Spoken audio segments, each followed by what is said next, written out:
Hello world, welcome to the Champions Online Warzone. If you have no idea how to get to the new Warzone, I'm going to show you with some fun and exciting pictures. And it starts in Ren Center, where pretty much half the quests in the game start. And you talk to Untitled Liaison Bradley, who's next to the guy that kinda looks naked because he's wearing suspiciously flesh-colored outfit. Anyway, Hermes Revisited, that's the thing you want to click on.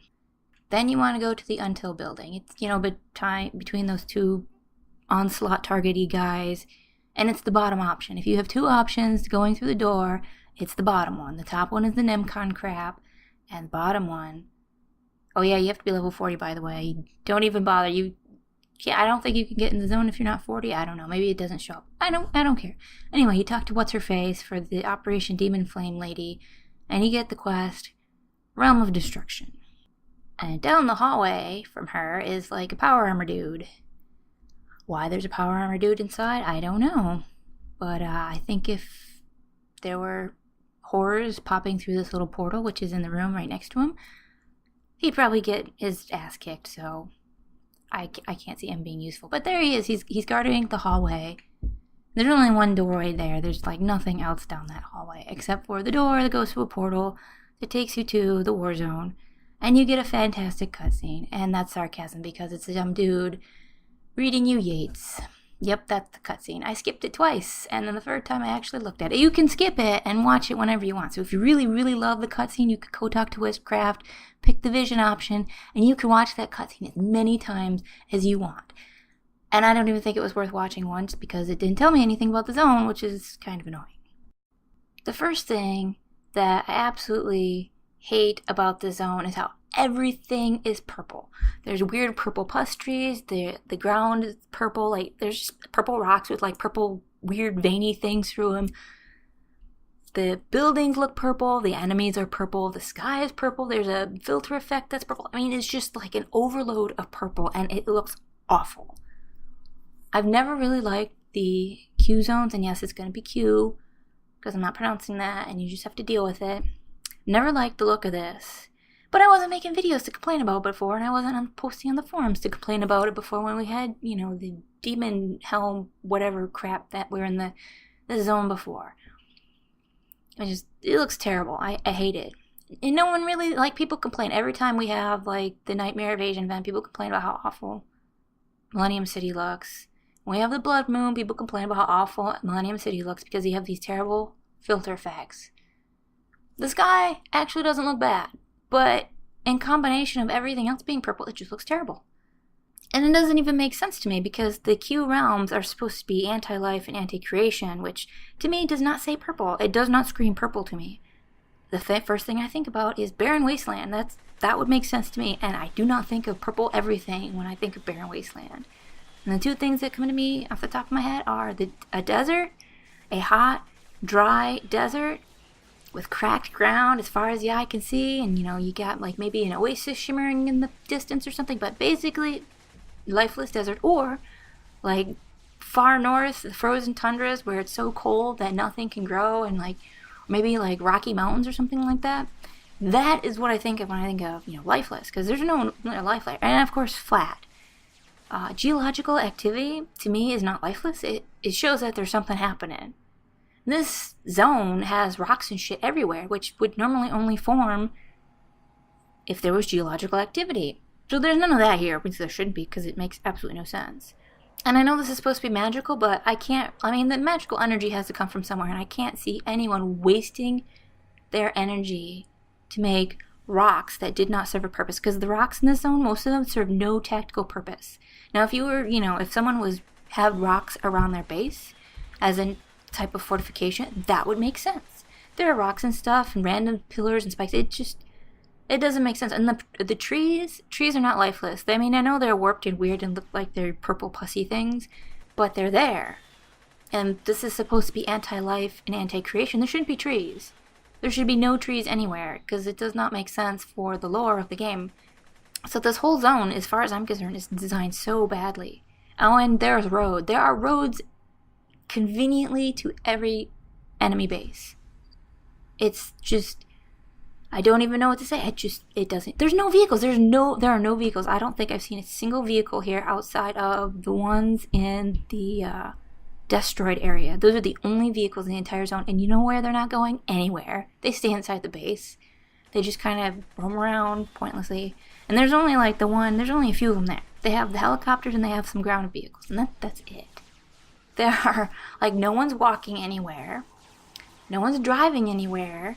And there are roads. Conveniently made roads. It's so utterly ridiculous. It's just, it makes absolutely no sense. No sense. I mean, I could go around how poorly designed this is, but I could do that. It would take, hours. Let's talk about the missions. Well, they aren't anything terribly exciting. You go and you attack the demons, you attack the elder worms, or you go and attack the destroids, and whatever you do. There's 3 sets of missions to start, and then you get your dailies once you do all this crap. And all of the missions reward you with some silver champ recognition. There's also open missions, which, well, no one's in the zone right now because there's Blood Moon going on, so good luck trying to get anyone to help you with that. There's probably only 10 or 15 people at the zone max at any one time right now. But the open missions, I'm pretty sure they give out global or gold recognition. I don't know, I haven't done any of them. I think I'd rather wait until people stop ripping each other a new one in zone, because that's kind of how the open missions were going. So I just kind of ignored them. But there are dailies, and this zone basically exists to farm recognition. Silver and gold recognition. That's the purpose of the zone, basically. This terribly, terribly designed zone. Makes me sad. But anyway, if you have a build for it, you could solo this stuff. The missions are supposed to be for 2 people. Let's talk about the enemies. All of the mobs in this zone were given an update. The enemy AI is still incredibly stupid. Basically, the enemies, they have more health, they do more damage, and they have more attacks. What this really means is you start a fight, and then you block, because all of the enemies dump all of their special attacks on you all at the same time. Even if they're all the same attack, it doesn't even make sense. It's very, very predictable. Almost every fight will start like this. And once their, invisible countdown counter resets, they will all dump their attacks on you again. It's just sad. So the destroyed enemies are actually the least irritating. There are these annihilator bots, and they hit you with a whatever thing that drains your energy. They pretty much do it as soon as the fight starts, almost every time. Sometimes they don't, but most of the time they will. So you could start the fight and then just block. If you block the energy drain attack, you pretty much end up with full energy, which is kind of funny. But if you don't block the attack, it actually does a ton of damage. It's a pretty significant amount of damage. But you're probably going to want to block at the beginning of the fight anyway, because the annihilator bots are usually have these 2 other bots that do chest beam, and they will both do their chest beam attack as soon as the fight starts. Almost always. But they're generally not hard. And then there's the little fishy people up there too. They're just you don't have to worry about them. They really don't do anything. They have one of them has a fishnet that I think holds you in place. The only thing you might want to block is one of them has a charge attack, and it knocks you back. It's a knockback, so those are the things you want to block so you don't get knocked into another mob group. But generally, the destroyed area is pretty simple. Don't fly too high though, because the helicopters do a ton of damage. It's really easy to fly above the enemies and below the helicopter. And they also have the missile turrets, which for some reason, the Untitled base does not have missile turrets. But the destroyed base does. Makes me sad. The next most irritating enemy in the zone is Demon. Specifically, the ones for daily. There is a pillar of light with a little soul guy, poor guy, trapped inside, and it's guarded by 3 demon sorcerers. It's a daily, so you can completely ignore them any other time unless you're doing this daily, or you can just drop the daily, but then you don't get your free silver champ recognition. So for the quest, the 3 sorcerers basically will dump all of their crap on you at a time. So the first starts, of course, with one of the idiots, or maybe they all do, pop a shield. The next thing that happens is you get triple planar fractures in your face. It'll at least be 2. I mean, usually it's all 3 of them will just pop a planar fracture in your face. So now you're blind. And you pretty much have to move so you can see what the other ones are doing, because they also have chest beam attack. You do not want to be knocked into another mob group from chest beam. It's not cool. Multiple mobs is just annoying. Because now you have like more people popping shields up all over the place, more people chest beaming you all over the place, and it's just a mess, so don't do it. So you're probably going to block them. So basically you just sit there and block for like a minute, waiting for everything to dump all their stupid ass attacks on you. They also summon demon helpers, which I don't think they do anything terribly exciting. I think they might have a knockback or something. Maybe. It's not as bad as chest beam, and they have a hold, the sorcerers have a hold that says screw your block, and will go and break through your block and hold you. So you could get held by one of them, and then the other two could be double chest beaming you in the face. So then you go flying, and there's nothing you can do about it because you can't block because you're busy being crowd controlled. And it's annoying. Some of the other mobs are just as annoying. I mean, any time you go and get the shield popping up in your face, that's just annoying because the shield is just awful. No player power can even remotely compare to that shield. I mean, think about it. You have Demonic Fleshcraft. It does not have very much health. It's maybe a couple thousand. And it only bubbles yourself. It's one person bubble. You have Nimbus of Force, which is the closest thing, but that doesn't have much health either. I mean, it's not good for very much damage.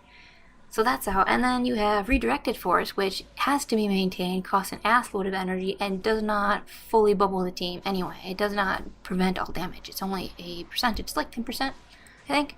So basically you have demons with a shield that is absolutely disgustingly powerful. And you know, if all of the enemies like to dump all of their attacks on you at once, it kind of makes me wonder if you have multiple shields popping up at a time. Because first of all, the shields make it incredibly difficult to even see what the enemies are doing. And not every attack has, you know, the charge up thing going for it that you might want to block. So that's kind of a problem. You can't see what the damn things are doing, see what they're... because, you know, they don't really give you any indication of all of your attacks. So that's extremely irritating. But this shield, it has so damn much health. It is ridiculous. And all it does is slows the fight down. This is a zone that's supposed to be farmed. And they have these shields that just slow down the flow of combat. They have tons of crowd control that slows down the combat. They have egregious knocks that slows down the flow of combat. I mean, if this was something, like the shield was only one enemy at a time, like my buddy in the group is at 50% health, I'm going to put this shield on him. That would make sense. And it would actually be intelligent use of AI, but there is none of that. It's just pop the shield up, everyone gets the shield. That's it. That's how it works. I mean, the fights are so ridiculously predictable. You could start a fight and block, and you'll probably block most of the attacks that you would want to block anyway. And then you just start killing things, and then when they start doing their attack barrage again, you block again. That's how the fight goes. It is not intelligent at all. It's just you have to block a lot more because they have obnoxious attacks. And the crowning champion of most obnoxious enemies, not just in the Warzone, but in the entire game, that goes to the Elder Worms. So an Elder Worm fight basically starts with you love tapping one of them, if you're melee, because that's just kind of how that goes, and then they immediately bubble. One of them immediately bubbles. There's also a healing worm. That's just the healing worm is annoying because this heal is incredibly powerful. Now, if you're a ranged character, you could probably kill him before, you know, the bubble pops up. But if you're a melee character, there's a pretty good chance you're not going to kill him before the other asshole worm pops up the shield. And the little bubble shield thing is just as annoying as the demon one in every way possible. It's incredibly powerful. It's popped right up at the beginning of the fight. It will be popped periodically through the fight if it takes too long, which it will probably take too long because you spend half the fight blocking. So there's that, and then... So the first thing you want to do is kill the health worm. It's one of the low single bar ones, so they die pretty easily, so just kill all the single bar ones as soon as you can. You know, when the dumbass shield goes away, or if you can kill them from range, because you're a ranged character, not, you know, melee, which gets the shaft again. And another thing that happens right at the beginning of the fight is... One will probably do the... I think it's telekinetic wave or whatever it is. It'll probably do that, which knocks you back. And sometimes it will break through your shield, which is annoying. And, oh, there's the asshole worm that summons little spectral pets. Those little spectral pets, there's 3 of them. They're like basically just, you know, the psionic worms. They do obscene amounts of damage. But it gets better. If you're not blocking, he will immediately bubble you into the worms, into the summons. Even if the summons are directly below your feet, like you're literally standing right on top of him, he will bubble you into those worms anyway. He puts you in this bubble and it just pulls you into the worms. It is the dumbest thing ever. You can block it, unless the other asshole worm breaks through your block, which does happen. It's happened to me a couple times. I mean, even in just the time I was recording for this, it happened to me, like, pretty frequently. And it's annoying. And I had twice where I got bubbled into the worms. They were literally right below my feet, and within the course of, like, a couple fights. And it's ridiculous. Like, really, the summons have 100-foot range. And their damage is ridiculously high. I mean, those 3 summons probably do more damage than 2 mob groups worth of regular Elder Worms. It's insane. There's no reason why they need to do that much damage with all of how incredibly obnoxious the rest of the fight is. I mean, you get dumped on, like, pretty much within the first, few seconds of the fight, you'll be dumped on with shitloads of debuffs. Because they use, like, all of the, basically they're using the telepathy set, which has lots of debuffs, so you just get absolutely dumped on with debuffs, which is extremely annoying. So you get shitloads of debuffs, even if you're blocking. You get the triple worm nightmare, you have the asshole healing worm, you have the stupid bubble, and then you have the TK, the ones that do the teleconnect blades. I mean, they're not terribly exciting. I mean, they do have, I think it's Eagle Blade Breach, but they do a charge up, so you can block that if you want to. I don't think it does that much damage. The summons are what do shitloads of damage. It's ridiculous. And they do have a knock, so you want to be careful of your positioning. You do not want to have. I mean, the mob density is pretty high, so it's very easy to aggro a second mob group. So you can't, like, kite on the ground as a ranged character. It just is not going to happen because you'll end up bumping into another mob group. You can, of course, fly and shoot down.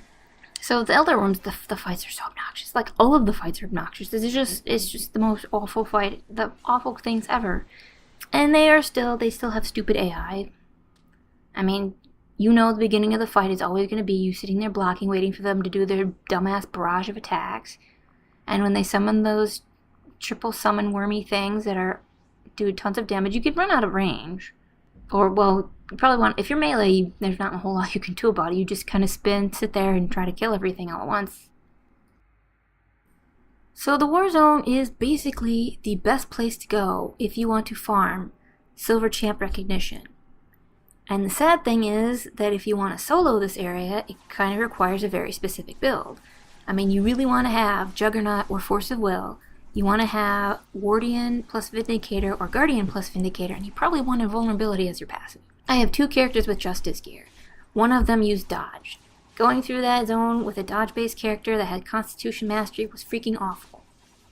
All I did is change them to Ego Mastery and Invulnerability instead of Lightning Reflexes, and it was a much more pleasant experience. More pleasant even though, there's still all that irritating crowd control and such.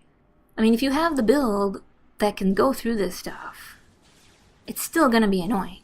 But it's really sad that a dodge build, I mean, I can't even imagine doing with this a melee dodge build, because when would you ever be able to keep your dodge stacks up? I mean, you have a lot of times where you're blocking, or where you have interrupts or crowd control on you. And a 100% dodge build really does depend on being able to keep attacking, just to maintain your dodge buffs. And if you are not attacking and you lose those touch buffs, then you are at a greater risk for being one-shot. Not a problem at all if you have invulnerability. Even Defiant would be better, because you still have that defense. You have that defense that is not going to go away, even if you are crowd control, even if you're knocked, and even if you're sitting there blocking. So it's sad that they're making a zone that so heavily favors having high defense doesn't really help with other build types. I mean, the only other thing you could really do is have like a sniper character, which would probably take all of eternity. I mean, if you're going around snipering everything, that's another thing that shows how dumb the AI is. They still have no way to deal with a sniper character, which I guess I don't have a problem with, because it takes forever if you want to sniper the whole zone and kill all of the mobs one by one.